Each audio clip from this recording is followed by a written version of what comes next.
Lauren McNabb in for Richard Cloutier. Richard is away for a couple of days. He'll be back on Monday, taking a little break like we all deserve. And speaking of breaks, man, the crowd I was in today, the teachers, they're taking a break tonight, I bet, because they do some yeoman's work. I'll explain in a minute, but I want to ask you this. Out there, Braden, anyone, tell me, do you recognize this song?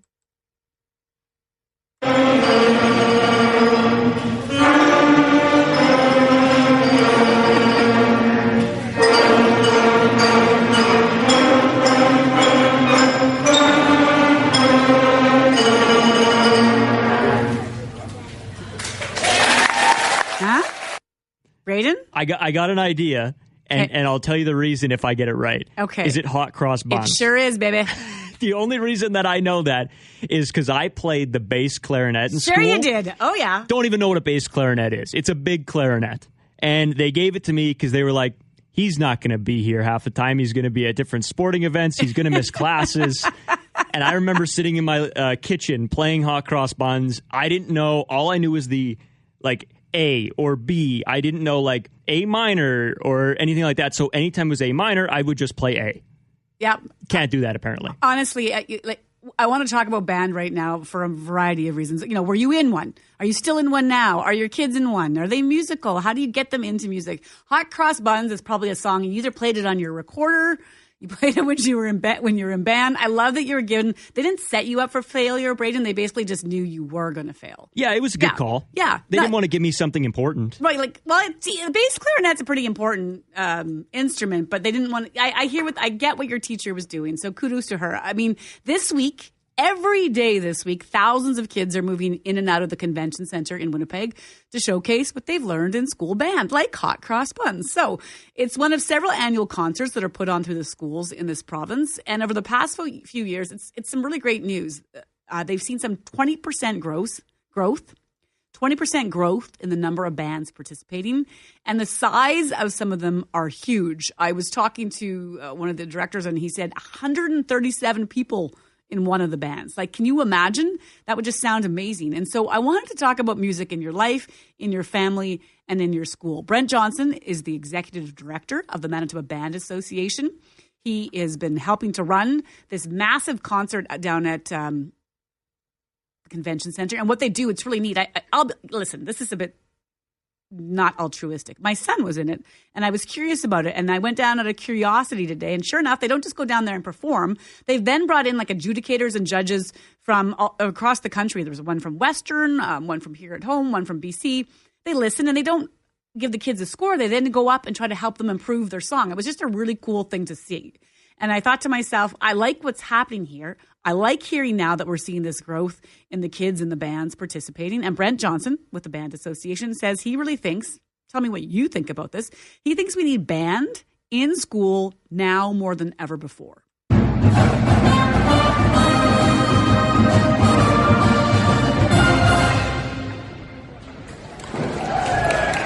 We have 134 bands scheduled at our festival here this week. This is the Concert Band Festival, the 51st annual Concert Band Festival. And there's about 7,000 students participating this week. And this is just one of the 5 festivals in our family of festivals that we produce. Wow, that's incredible. You know, I'm of the opinion, and maybe it's because I liked band and I like music and I liked practice. You know, I didn't like practicing in the beginning. Yes, Mom, I know if she's listening, but I enjoy music. And so I'm of the sentiment that it should be mandatory. It's a rite of passage, and it gives people an opportunity to maybe access an instrument they wouldn't have even thought of before.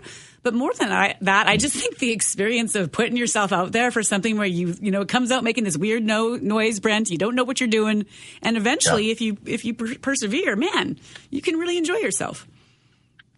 Well, yeah. And there are several really important aspects to why band is such an effective tool in our school systems. Number one, yes, you're providing these young humans with an outlet that they might not otherwise have. They're participating in something that's bigger than themselves. You know, all those 137 kids in that band are functioning as a one somehow, making this beautiful thing called music together. And this is what we need most in society right now, is things that we do together, creating some beauty, creating some joy, sharing that joy and beauty with others, not doing it through technology or screens. It is happening here right now in this moment. I don't want to put words in your mouth, but at a time when we're, oh boy, like you get home at the end of the day and life is heavy. We live in a society of polarization and of individualism. So anything that brings people together and moves people together for a common goal, a common good, which music certainly does, is really, really important. We can set aside our differences and we can work on something, learn something together, make something beautiful together, learn something about ourselves and about each other at the same time. 1, 2, ready, and...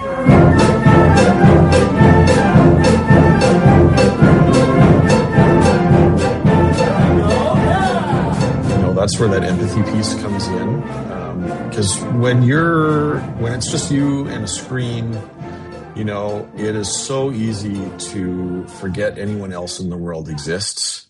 And in band, you are with all these other humans and you're listening, you're adjusting, you're reacting, you're reading not only the music, but the people around you and the sounds around you and adapting and becoming part of that whole. There's just so many really important aspects to that I think can really benefit us as individuals, but also us as a society in this day and age. It's interesting because I know for years we talked about the mental aspect of music and, what can it do for your brain? What can it do to help you with math and all those things, which we know the benefits are extreme and we can get into that, Brent. Mm-hmm. But there's the social side that you mentioned, just the feeling at one. And so at the end of the day, I know kids don't want to hear, well, this is good for you, but it was so good for you. Well, it is. And I think once they get to experience it, whether they know that inherently or not, they feel it and they want more. Music, there's so many important aspects of it, but a couple things that come to mind that are really important these days. We've got more diverse school communities than we've ever had before, which is amazing. Mm-hmm. But that also brings with it some challenges like languages. Many of our schools have students for whom English is not their primary language. They're coming from other areas where they're got language skills from other countries, but music is literacy. Music is a language, and everybody can learn music and learn to communicate that way. And so here's a place where the language barrier, maybe they don't speak English, but they're transcending that barrier and working on literacy together. So, and administrators love that too. It's also a thing that gets kids to school.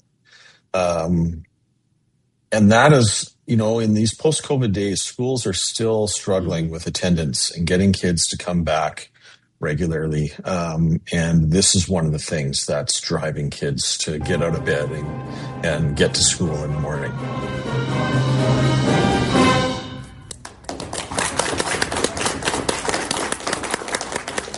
I have to say, I thoroughly enjoyed myself for, the 40 minutes I was down at the convention center today. And the bands continue tomorrow. You can go down and listen to any you want. You can throw some dollars as a donation, but you don't have to pay anything if you feel like watching. There were grandparents there. I'm quite confident there were people in that crowd who were just there just to listen in and enjoy and see what the kids can do. And man, watching their faces when they made a mistake, you hear that squeak coming out of the clarinet or other. I think that is hilarious. So I got a lot of joy out of that conversation today, and also just seeing the kids in action. And yeah, I get it. It's hard. It's like all things learning is hard. But Kat and Gimli saying right now, did you know music improves math skills? I did, Kat, but I don't know if people give that enough credit. And she goes on to say it's because it's deeply numerical and the one thing contributes to the other. So if you look at scans of brains from musicians, she says that when they listen to a piece of music, the area of the brain responsible for language lights up like a Christmas tree because they hear it and interpret it as a language. And so if people have musical knowledge, they may also be better at languages. I don't know what the correlation is there, but I think there has to be some truth from that. You're reading off a sheet and you're processing something, and it is a totally different language if you're reading from the music notes versus what you learn for guitar, what you learn for something else. It's fantastic. So I enjoyed that. And to Ryan, who texted in to say that I gave him PTSD, because of what I had played earlier. Ryan, cover your ears. I'm playing it again. I don't know why this makes me laugh so hard.